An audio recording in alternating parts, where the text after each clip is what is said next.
In this episode, Andre and I share our disdain for social media and everything that it touches. Thanks for checking out the Chris and Andre Show. Now let's get to it. I really don't like social media. Like I'm just Who? Andre Powell doesn't like social media? Yeah, so Reddit was like one of the last places I used just for some dev stuff. But a funny thing happened. Serif Software got bought by Canva. Mm-hmm. Serif Software are the creators of Affinity Publisher, Designer, and Photo, which I use, and I really like their products, and it's and I also use GIMP and Photoshop. I'm sorry, GIMP and Inkscape every now and then, and it all depends on what I need to do. But I've been really impressed with the quality of the software, and I don't like Canva.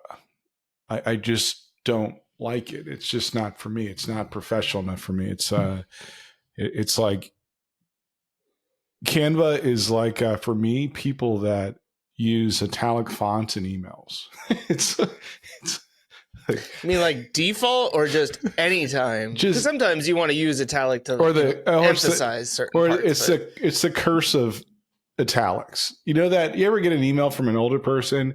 It's like in the crappy the calligraphy style. That's Canva for me.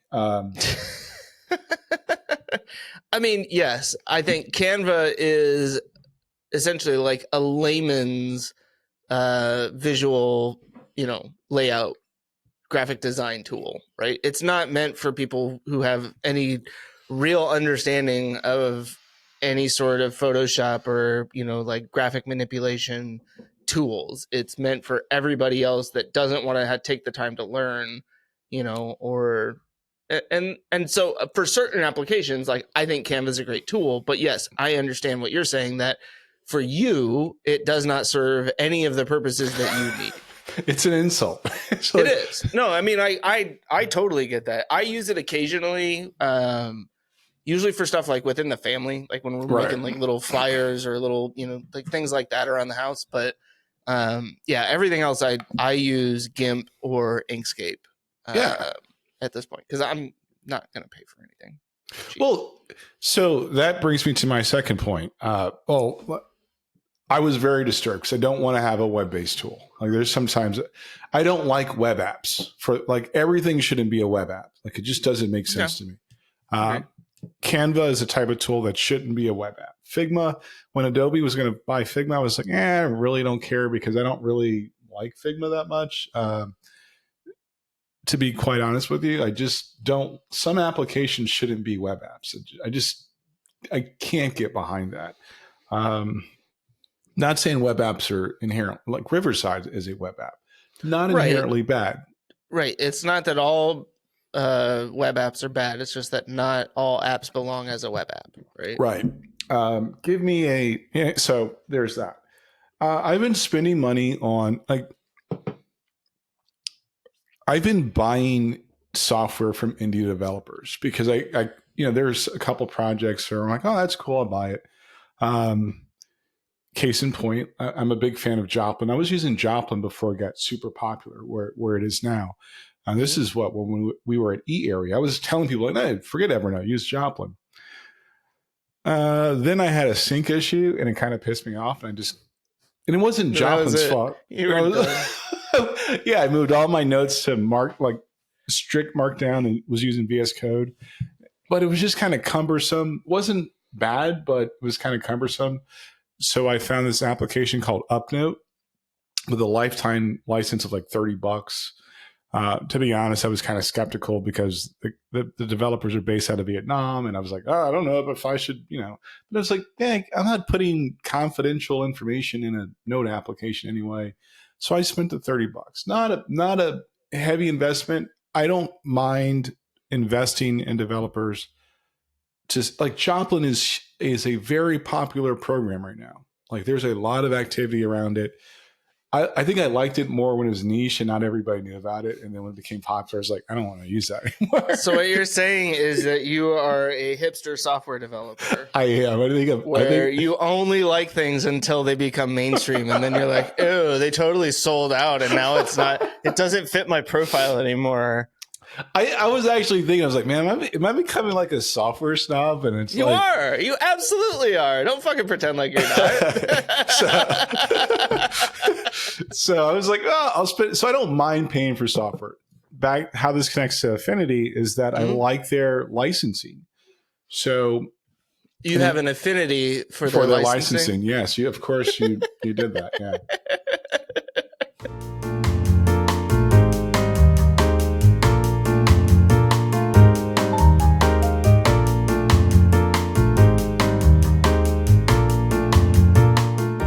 I'm not their licensing is actually pretty good. So for my initial spend for version 1 of their suite was like $130, I think.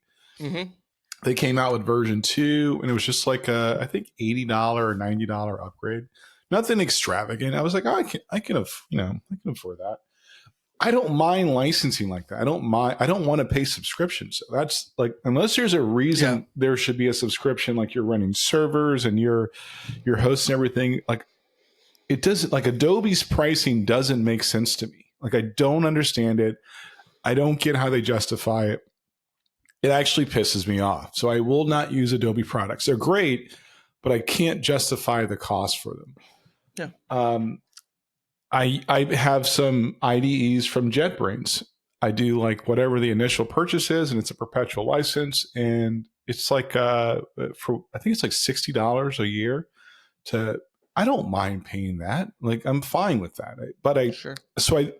I believe there should software should not be free all the time. Mm-hmm. I believe in open source software, but I've actually been, for some projects, I've been donating money because I want the developers to keep making it and continue development. Yeah. Because it's not free for them. Yeah. So I think I'm well past software should be free, and sure, it should be commercialized, but support the developer because, if you don't, those projects go away. So where was I going with that? No idea. I was concerned that when I was concerned that when Canva bought Affinity that it was going to that was what it was going to go. Yeah, it's going to turn into a subscription, a web app, and I did the worst thing possible. I'm looking on Reddit, and people are flipping out. Yeah, and I was like, this is non-productive. And then I started looking at all the subreddits I was subscribed to, and I'm like, yo, when did I get out of I typically only go to Reddit for dev stuff.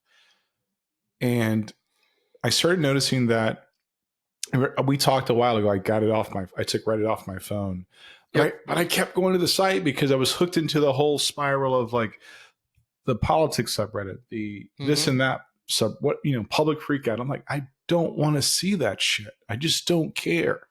It's not healthy. No. It's not healthy to just look at the dribble all the time of just negativity. And I sent a screenshot in the group chat. I'm like, man, how bad can it be where people are like, it's just so negative and toxic. Yeah. So yeah. No, I mean, I agree. Like Reddit, I had gotten into Reddit the last couple of years, and I still have it on my phone. I still check it pretty regularly, but I've been removing myself from a lot of the subreddits that I was following that I found similar to you, right? Where it's like this focus on the negative things that other people do and like somehow getting like a dopamine kick from that. Right? Like that's a weird fucking equation when you stop and think about it. Like somebody else's shame equals I feel good.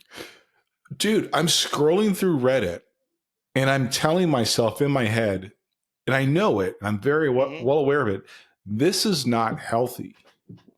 Right. And like the last few days, I'm like, this is not healthy. Every time I'm like, all right, I need to just wean myself off of. So I started looking for particular software. Do they have forums? If not, if they only have a Reddit presence, okay, deleting all the other crap. But we shouldn't have to prune these apps. Like I have to literally go through and put hide, because it's constantly trying to test the limits of what it is that you're interested in. Right.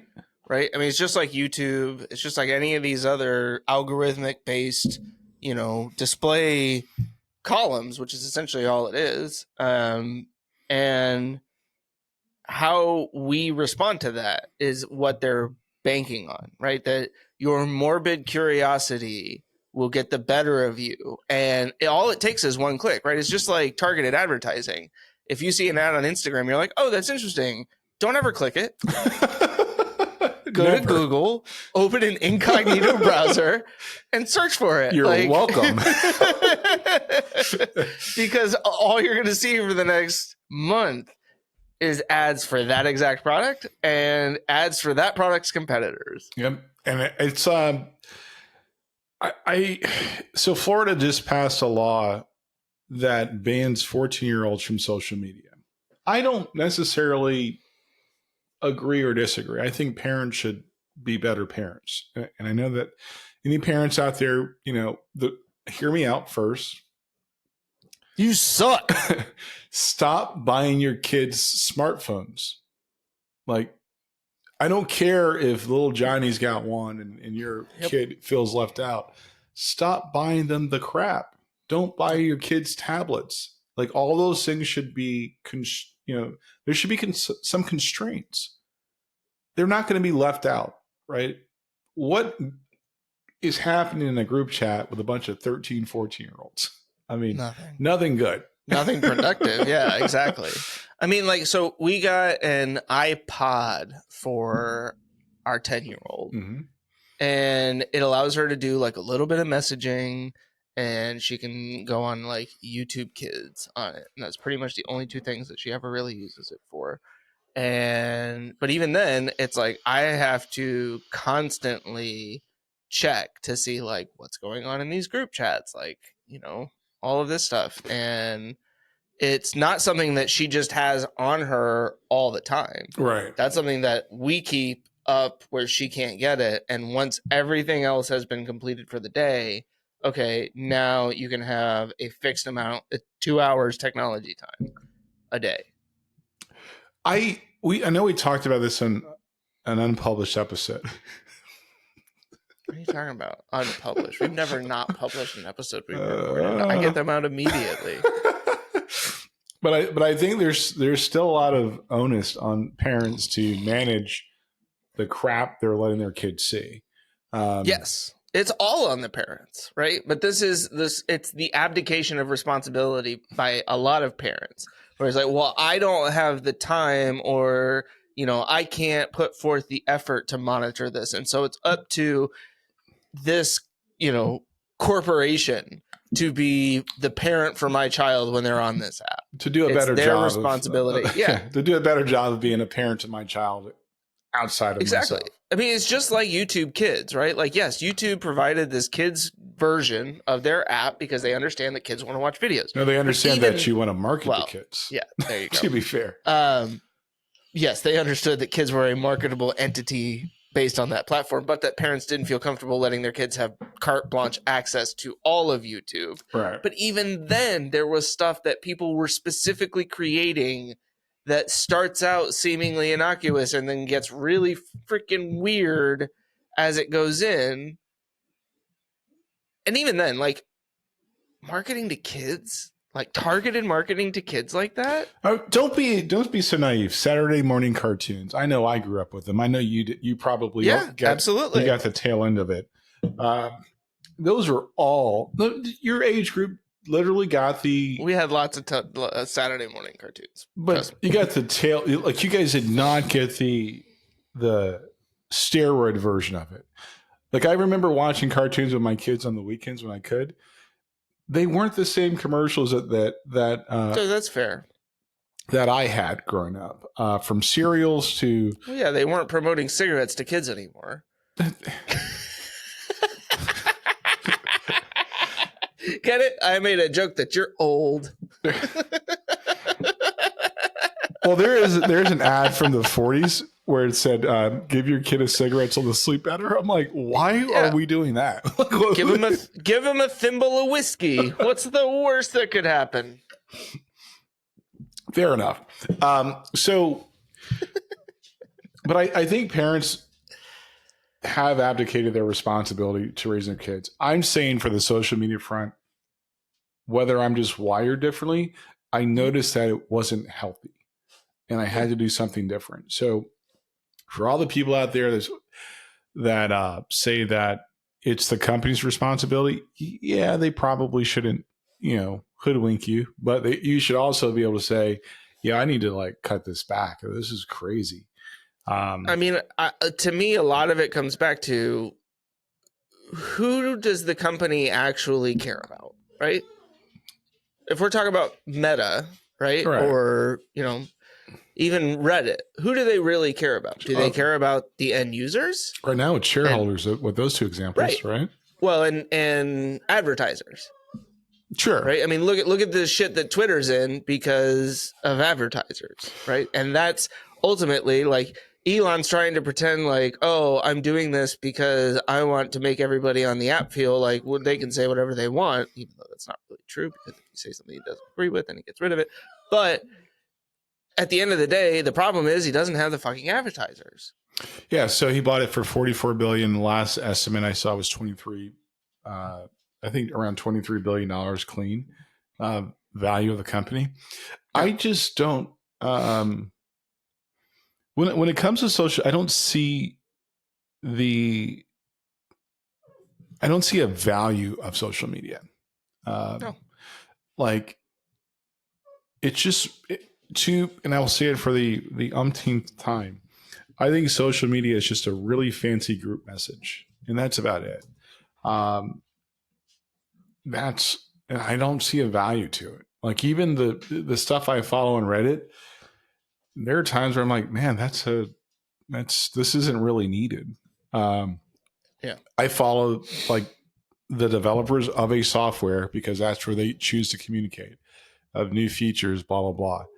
Other than that, I really don't care. I actually today started signing up for the forums of most of the software that I have that I use to see if they had forums, because I don't really want to see the rest of it.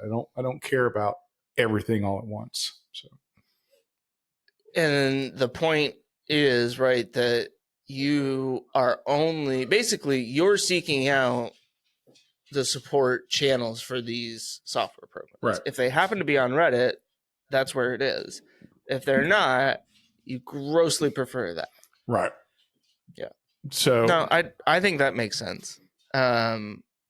I just, and this is kind of good timing. The valuation of these companies, you're talking about like Twitter being worth $23 billion. Based on what? Right? Based on the access to the audience, based on the number of users that they have. Is this based on advertising? Right? I mean, it's like Twitter itself generates very little actual profit from anything other than advertising, if I understand correctly.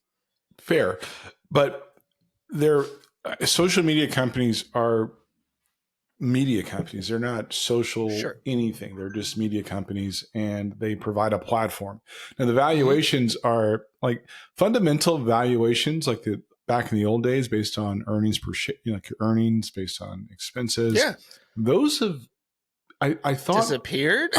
Yeah, we just make shit up now. I mean, because when you look at a social media company, the product is the monthly active users. That's the only metric that's talked about. Which, to tie back into what you were talking about earlier with subscriptions, right? It's all comes back to monthly active, right? Monthly active subscriptions, monthly active users, monthly active page views. Like all of this stuff is ultimately what determines the value of all of these different things.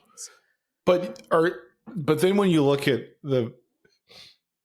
I don't understand the value. Like even I don't want to Trump. I know, but Truth Social. Yeah, I know. $9 billion fucking dollars. I mean, that's almost half of Twitter. You set me up on that one. Well, I didn't, but you walked me into it, and I went, "Oh yeah, he's talking about valuation of companies." And Okay, I did set you up a little bit. Yeah. I did walk you right in.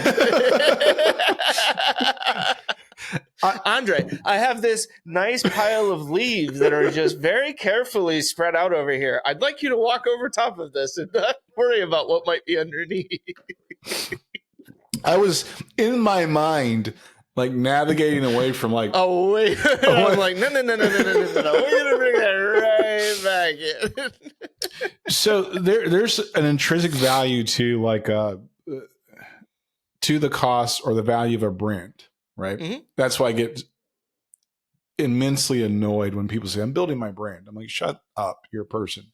Well, but even right, like Trump has talked about that a lot in terms of the valuation of his Right. properties or the valuation of him, or all that. That it's like my brand is worth X amount of dollars, and it's like, okay, I understand to some degree, right? The idea that a certain brand might have a multiplier effect, Yes, right?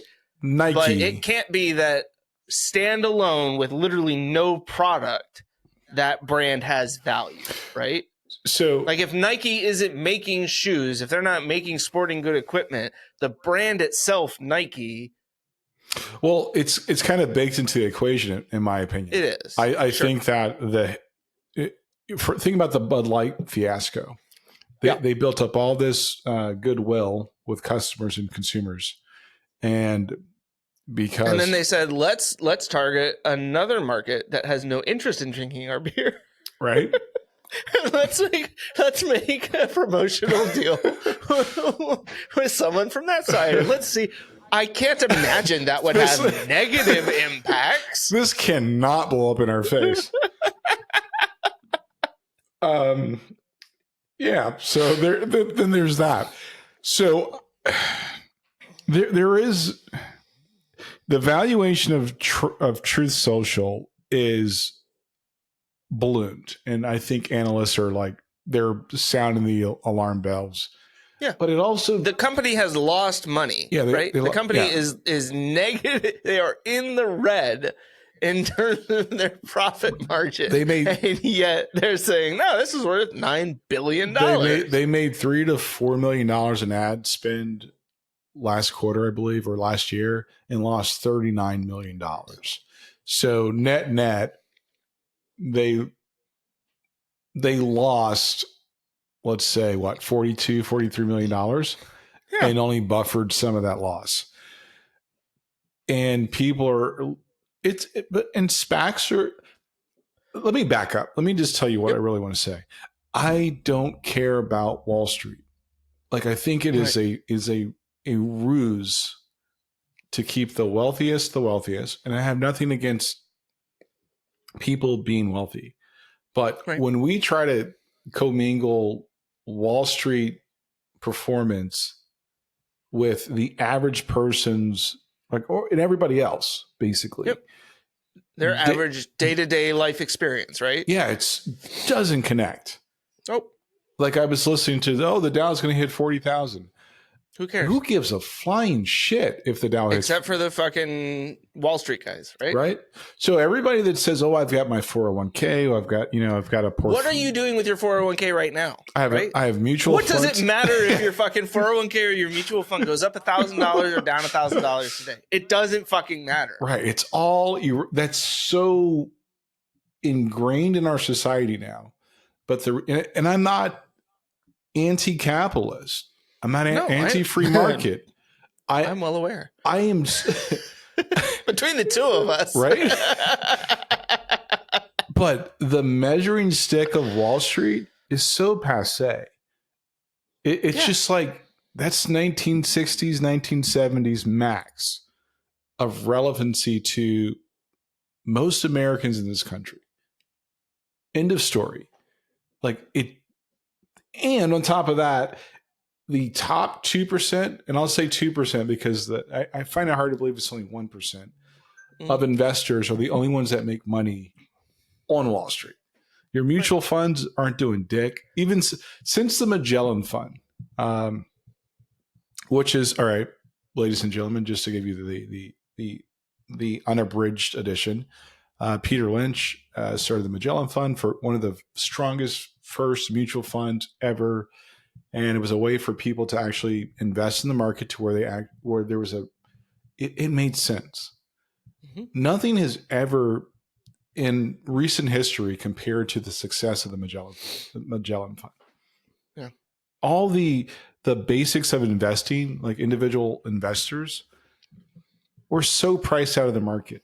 In order to get a decent return, you have to buy, like, I think the average now is like the average stock price is on like $10,000 to $15,000 per share. Average people, or I don't want to say average, most people don't have that type of money to invest in a company. Right. End of story. Which is where mutual funds become a way in. Yeah, exactly. A valuable investment tool Right. for some people. I mean, exactly. I may not be able to go out and buy, shares of Berkshire Hathaway, right? And if you could, yeah. But I can invest in a mutual fund that has a holding in some Berkshire Hathaway. Right. And so, and yeah, I mean, the idea of diversifying so that you're not just stuck in one specific, or a small, handful of stocks. And so, I mean, you've got all of the different funds that basically follow the different markets or the different measurements. Index funds are bullshit too. Like they're all exposed to the elements. I'm not a financial planner. I don't play one on TV. It is not financial advice. If it works for all those fucking crypto guys, it works for us too. But it is something I'm interested in. Something I've learned over the years, and it's a shell game. And the American, like, not the GOP American people, the American people have been duped by this philosophy of 401ks and mutual funds.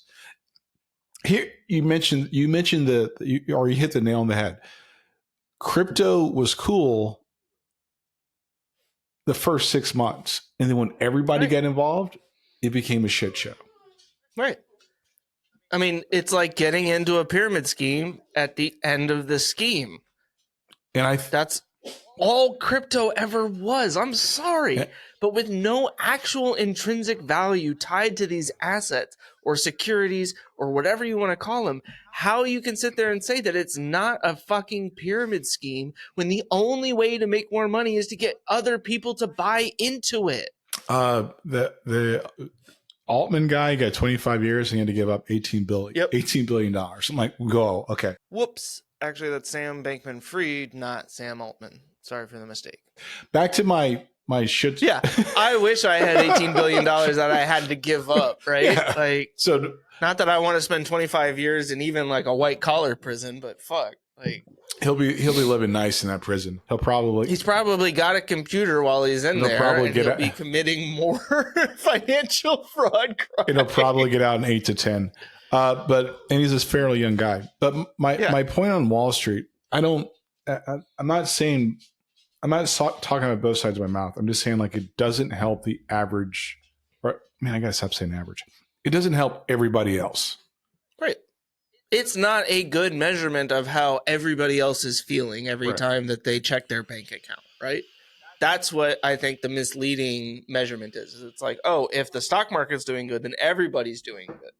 And it's like, yeah, but the vast majority of people who are invested in the stock market, not financially, but just numerically, don't see that day-to-day fluctuation as an actual influence on their day-to-day lives, right? I'm not going to the store and deciding how much groceries I can buy based on what my 401k says it's worth today.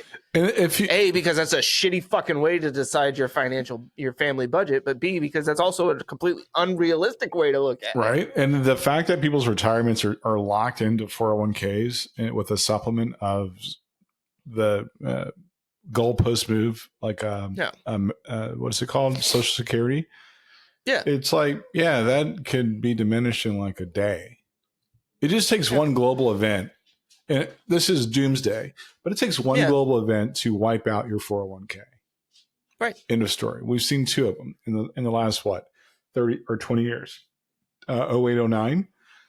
So that financial crisis and COVID. Yep. And what happened? People were like, what a fucking joke on COVID, right?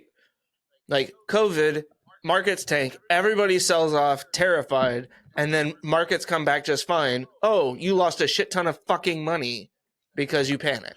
Well, I mean, that's the other thing, though. companies, like, to some degree, right? companies bought back available stock, so that was No, I know, I understand that part, but I'm just saying that if you are going to invest in the stock market, if you have a 401k, if you have a Roth IRA, just fucking leave the shit alone. Like, just leave it. Don't fucking touch it. Don't think you're some day trader who's going to go in and manipulate the market and figure out, I'm going to sell today, I'm going to buy tomorrow, I'm going to make billions of dollars off of it. No. Like, fucking invest in companies that either you believe in or buy a mutual fund and just leave it. Like, I have two things that I have purchased in my account, right? In my portfolio, I have the Vanguard, which I'm sure is something that Andre would say that's a stupid fucking thing to invest in. And then I bought Apple stock because I personally believe in Apple as a company. I should have bought Apple at 7, and then I definitely should have bought it at 14. But sure. Peter Lynch talks. I bought it at over $100 this year, Wow. but it's something that I still believe, because of the way that company runs itself, that it's a valuable investment. I think they're going to beat the DOJ too. Yeah, exactly. I'm gonna double down on that. You're right. I put it all on black.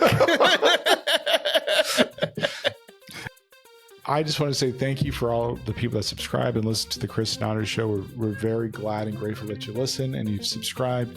We're going to get on a regular cadence. Please go to the Chris and Andre Show, or chrisandandreshow.com. Subscribe to our audio podcast. We are on fireside.fm, Spotify, Google Podcasts, YouTube, obviously. Wherever you're listening to podcasts, you can probably find the audio version. And yeah, we really appreciate it. I'm very grateful and humbled, to be honest with you, that people actually enjoy the podcast. And if you like what you hear, hit the like button, leave comments. If you have suggestions, always just let us know. We'll be glad to answer that. We do involve and engage in the comments, even the weird ones. So yeah. Chris is just standing there stoic. I don't know what you just were like, I'm going to do this thing and didn't tell me what you were going to say. So, yeah, what he said.